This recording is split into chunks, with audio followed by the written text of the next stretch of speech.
देखो, भ्रष्टाचारियों का स्थान जेल में होता है और कोर्ट ने उनको केवल 20 दिन के लिए जमानत दी है, वो भी अंतरिम राहत है कंडीशन के साथ कि आप अपने दफ्तर नहीं जा सकते, फाइल्स नहीं कर सकते, इस घोटाले से संबंधित लोगों से मिल नहीं सकते, कोई टिप्पणी नहीं कर सकते और 2 जून को आपको वापस जेल जाना पड़ेगा। और कल भगवंत मान जी कितना मुस्कुरा के कह रहे थे कि 2 तारीख को अरविंद जी जेल वापस जाएंगे। खड़गे जी का कहना है कि अगर मोदी जी वापस आते हैं तो ट्राइबल दलित सभी को फिर से जो है वो स्लेव बनना पड़ेगा। इसके ऊपर आपका रिएक्शन क्या है? देखिए, कांग्रेस ने संविधान निर्माता बाबा साहब अंबेडकर को अपमानित किया और पॉलिटिक्स से बाहर किया, चुनाव भी हरवाए। दूसरी ओर नरेंद्र मोदी जी की सरकार है जिन्होंने बाबा साहब के नाम पे पंचतीर्थ बनाए, संविधान दिवस मनाया और अधिकतर स्कीमों में 70% से ज़्यादा लाभार्थी SC, ST, OBC हैं, चाहे PM किसान सम्मान निधि हो या फिर मुद्रा योजना हो, आवास योजना हो, करोड़ों की तादाद में SC, ST लाभार्थी हैं। मोदी सरकार 10 साल देश में रही, 30 साल से हमारी सरकार गुजरात में है, 20 साल से मध्य प्रदेश में है, अन्य राज्यों में कई सालों से। हमने कभी ना आरक्षण को छेड़ा है, ना कोई बदलाव किया, ना आगे करेंगे।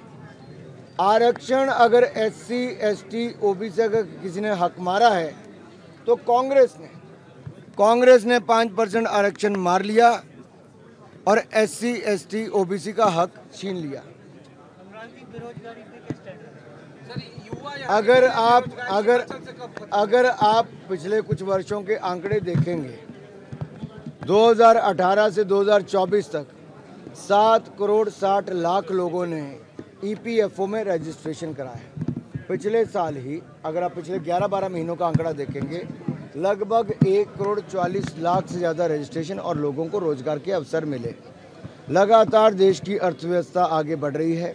GST के आंकड़े भी दिखाते हैं कि जो 90,000 करोड़ कलेक्शन थी बढ़ के 2,14,000 करोड़ हो गई। इसका मतलब व्यापार भी बढ़ रहा है, रोजगार भी बढ़ रहा है।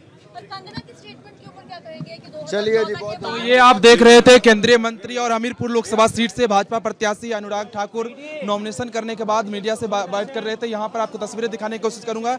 मैं अपने कैमरामैन विकास को कहूँगा तस्वीरें दिखाएं। देखिए, आज अनुराग ठाकुर 5वीं बार हमीरपुर लोकसभा सीट से नॉमिनेशन किया है और यहाँ पर अनुराग ठाकुर के जो पिताजी हैं वो भी उनके साथ हैं, हिमाचल प्रदेश के पूर्व मुख्यमंत्री, और साथ में ही जो कार्यकर्ता हैं वो भी बहुत बड़ी संख्या में यहाँ पे मौजूद हैं उनके साथ। यहाँ पर ये तस्वीरें आपको DC कार्यालय हमीरपुर लोकसभा सीट से दिखा रहा हूं, जहां पर जो है कार्यकर्ताओं के साथ जो महिलाएं हैं, खासतौर से यहाँ पर देखिए आरती एक हाथ में लेकर यहाँ पर आपको दिख जाएंगी और गीत गाती हुई, लोकगीत जो हिमाचल प्रदेश की वो यहाँ पर गाती हुई नजर आ रहेंगी। और ये लोग सभी अनुराग ठाकुर के नॉमिनेशन में अनुराग ठाकुर का आरती करने के लिए पहुंची हुई हैं। सभी महिलाएं इधर से कहाँ से? हाँ जी, मेरे को डिस्ट्रिक्ट जी ने आज नॉमिनेशन कर लिया। हाँ जी, क्या लग रहा है? बहुत अच्छा माहौल है। सब इतने सारे आए, बहुत सारे 5 लाख पे पार करेंगे। हमें पूरा यकीन है, हम महिलाएं पूरा सहयोग दे रही हैं। हाँ जी, आरती करने के लिए आए हैं हम लोग। 5वीं बार उन्होंने नॉमिनेशन बिल्कुल, हाँ जी, पक्का जीतेंगे, 100% जीतेंगे, 5 लाख से जीतेंगे जी अनुराग भाई जी। आरती करेंगे अनुराग जी को? जी बिल्कुल। तो देखिए, सीधे आप तस्वीरें देख रहे थे हमीरपुर से, जहां पर महिलाएं बेहद उत्साहित नजर आ रही हैं और कह रहे हैं कि अनुराग ठाकुर जरूर जीतेंगे। हालांकि 4 जून को नतीजे बताएंगे कि जीत किसकी होती है, लेकिन हाँ, जो समर्थक हैं, जो जिस नेता को चाहने वाले, वो उनकी जीत को पक्का मानकर चल रहे हैं। चर्चा पर फिर से वापस लौटते हुए सर्वेश पाठक हमारे साथ में लगातार काफी देर से इंतजार कर रहे हैं। सर्वेश पाठक जी, सवाल ये है कि इस बार चुनाव प्रचार में ताकत तो हर कोई झोंकता नजर आया, लेकिन फिर भी स्ट्रैटेजी किसकी स्ट्रॉन्ग आपने देखी, बहुत ही अगर बारीकी से कैलकुलेट किया जाए? देखिए, स्ट्रेटेजी अगर आप देखेंगे बारीकी से, तो जो वहाँ पे सेल्फ गोल इंडिया अलायंस की तरफ से हो रहा है, बीजेपी उस पर चौके छक्के मार रही है। राहुल गांधी जी की अगर बात कर ले तो जो जवाहरलाल नेहरू से लेके इंदिरा गांधी से लेके सबने क्या कहा था, न जात पर न पात पर वोट लगेगी हाथ पे। बीजेपी बात जहां कर रही है 2047 विकसित भारत का, वहीं राहुल गांधी जी कह रहे हैं कि जिसकी आबादी जितनी उसका, यानी कि हिंदुओं को केवल कास्ट में डिवाइड करो, बाकी का मुस्लिम में क्या कास्ट है नहीं है ये उनको नहीं दिख रहा है। वहां भी तो गरीब हैं और अमीर हैं। तो बीजेपी को सेल्फ गोल जो कांग्रेस पार्टी का है, कि मैं कांग्रेस पार्टी का केवल कह रहा हूं, उसका बहुत फायदा मिल रहा है। वो जो भी गोल मार रहा है बीजेपी लपक के उस पे ही आगे चुनाव की जो कहिए कि जो मुहिम है, रणनीति है, उसी को आगे कर दे रही है। चाहे इनहेरिटेंस टैक्स की बात कर लो, और सैम पिट्रोडा, चाहे मनी शंकर है, यार कोई अरे गरे नेता नहीं है। मैं आपके पास इसी पॉइंट के साथ में वापस लौटूंगी, फिर अदिति के भी कुछ सवाल आपसे रहेंगे, लेकिन इस भी सैयद तजम्मुल का रुख कर लेते हैं। इस वक्त सैयद तजम्मुल हमारे साथ में जुड़ रहे हैं।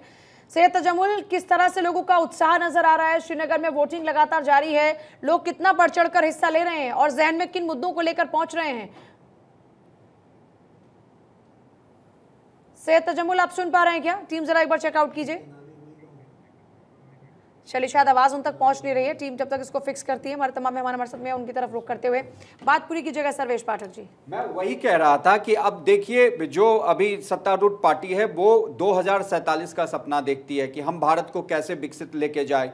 अभी मोदी जी का हाजीपुर में रैली में आपने सुना, बिहार में वो बोल रहे थे कि 3000 किलोमीटर की हाईवे बनी है, क्या उसमें रोजगार नहीं मिला? और सचमुच बहुत लोग कह रहे थे कि राम मंदिर बनने से रोजगार मिल जाएगा। जो हमारी जितने भी धरोहर है, सांस्कृतिक धरोहर है, अगर हम उन्हीं को डेवलप करें तो जो टूरिज्म से बड़े बड़े देश उसी के पैसे से अपने देश का संचालन करते हैं, भारतवर्ष में कितना उसका फायदा होगा, कितने रोजगार के अवसर मुहैया होंगे। लेकिन उस पे भी आप पॉलिटिक्स करते हो। राम मंदिर जो 500 साल बाद जवाब देंगे। वापस लौट रहे हैं सैयद तजम्मुल, एक बार फिर से जुड़ चुके हैं हमारे साथ में। सैयद तजम्मुल, क्या स्थिति इस वक्त है? लोग कितना बढ़ चढ़कर अपनी भागीदारी सुनिश्चित कर रहे हैं वोटिंग में? देखिए, घाटी के अंदर अगर आपको 2019 के बाद एक बड़ी तब्दीली देखने को चाहे तो आप श्रीनगर शहर में या उसके बाद दक्षिणी कश्मीर में आइए, आपको वोटरों की कतारें नजर आएंगी। दक्षिणी कश्मीर में शोपियान, पुलवामा, त्राल, ये वो इलाके हैं जो बहुत ज्यादा मिलिटेंसी प्रभावित थे और यहाँ बाइकआउट का बहुत ज्यादा असर होता था। लेकिन 2019 के बाद तस्वीरें बदल चुकी है और बाइकआउट का माहौल कम है। श्रीनगर शहर का डाउनटाउन हो, डल लेक का एरिया हो, लाल चौक, घंटाघर हो, आसपास के इलाकों में, हालांकि पार्लियामेंट चुनाव में वोटिंग परसेंटेज अभी तक जो है 20 के आसपास है और शाम 6 बजे तक ये 40 के आसपास हो सकता है। दक्षिणी कश्मीर में त्राल एक वक्त में जो बुरहान वानी के एनकाउंटर के बाद वहां की बदलती तस्वीर आज आप देखेंगे तो लंबी लंबी कतारों में हिंदू, मुस्लिम, सिख और बाकी कम्युनिटी से ताल्लुक रखने वाले लोग जो हैं वो कतारों में अपनी अपनी बारी का इंतजार करते हैं। कश्मीर घाटी में जब आप फारूक अब्दुल्ला, उमर अब्दुल्ला, अल्ताफ बुखारी, वहीदुर रहमान पर्रा, ये VIP वोटर्स हैं जिन्होंने अपने अपने पोलिंग सेंटर्स पे 10 बजे से 11:30 बजे के बीच में वोट दिया। बीजेपी के अशोक कौल के साथ साथ दरख्श इंदिरा भी 2:30 बजे वोट देंगे और इसी तरह से कई एक इलाकों में अभी लंबी कतारें हैं। क्योंकि मौसम अच्छा है और टेम्परेचर 20 से 25 के दरमियान है, गालिबन वोटरान के लिए बहुत बड़ी राहत की खबर है। लाल चौक और इसके आसपास में एक वक्त ऐसा होता था, ये पोलो व्यू मार्केट जो कि G20 समिट के लिए बड़ा अट्रैक्शन का कैपिटल रहा है, लेकिन यहाँ पर आज जो दुकानें, कारोबारी इदारे बड़े सुकून के साथ हैं। बीते वर्षों में यहाँ पे हमने देखा कि ये जो वर्ष हमसे गुजर गए इसमें बाइकआउट का कॉल होता था, पोस्टर्स लगते थे, धरना होता था, वोटिंग परसेंटेज कम होता था। तो आप ये कह रहे हैं कि जो यहाँ पे परेशानियां रही हैं, यहाँ के लोगों को उन सबसे आजादी मिल चुकी है और इसीलिए एक आजाद नागरिक की तरह वो लोग पोलिंग बूथ पर पहुंच रहे हैं। बिल्कुल, एक आजाद नागरिक एक अथॉरिटी के साथ, एक डिटर्मिनेशन के साथ ही वोट देना है और डेमोक्रेसी के इस जश्न में उन्हें शामिल होना है। लेकिन अभी तक जो सबसे बड़ी अहम बात है, क्योंकि जम्मू कश्मीर में पर्यटक का सीजन भी चल रहा है और माहौल अच्छा है, ऐसे मौकों पर इंटरनेट बंद किए जाते थे, वॉइस कॉल्स रोक दिए जाते थे, हालात अच्छे नहीं होते थे। आज माहौल पुरअमन तरीके से है। और उमर अब्दुल्ला जो आरोप लगा रहे थे एडमिनिस्ट्रेशन के ऊपर, उसको लेकर क्या जानकारी है? देखिए, उमर अब्दुल्ला, महबूबा मुफ्ती, वहीदुर रहमान पर्रा, अल्ताफ बुखारी, उन्होंने कई एक आरोप लगाए और इलेक्शन कमीशन को फौरी तौर पर दरखास्त भी की कि उनके वर्करों को बाहर आने नहीं दिया जा रहा है। कई एक लोगों को गिरफ्तार किया गया, जिसमें जम्मू कश्मीर पुलिस ने ट्वीट करके बताया कि वर्कर नहीं, वो शख्स जिसका माजी में या मुस्तकबिल में या आज के वक्त में नाते और रिश्ते कहीं और हैं, उन्हें रोकने के लिए चेक एंड बैलेंस बड़ा जरूरी है और कानून व्यवस्था को बनाए रखने के लिए लोकसभा के चुनाव, विधानसभा के चुनाव, किसी भी तरह के जो चुनाव है उसमें एंटी नेशनल तौर पर बड़ा इंपॉर्टेंट भी है। बहुत शुक्रिया सैयद तजम्मुल आपका फिलहाल पूरी जानकारी के लिए।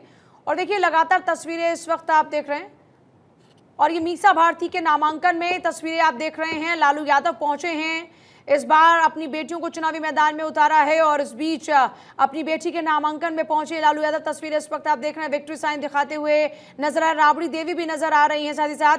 तो ये तस्वीरें इस वक्त आप देख रहे हैं, मीसा भारती चुनावी मैदान में है और इस बीच अपना नामांकन दाखिल करने पहुंची हैं लालू यादव। राबड़ी देवी उनके साथ में इस वक्त नजर आ रही हैं। तो परिवार पहुंचा है इस वक्त नामांकन की प्रक्रिया के दौरान में। ये लगातार तस्वीरें इस वक्त आप देख रहे हैं, एक्सक्लूसिवली ऑन भारत 24 इस वक्त आप तस्वीरें देख रहे हैं।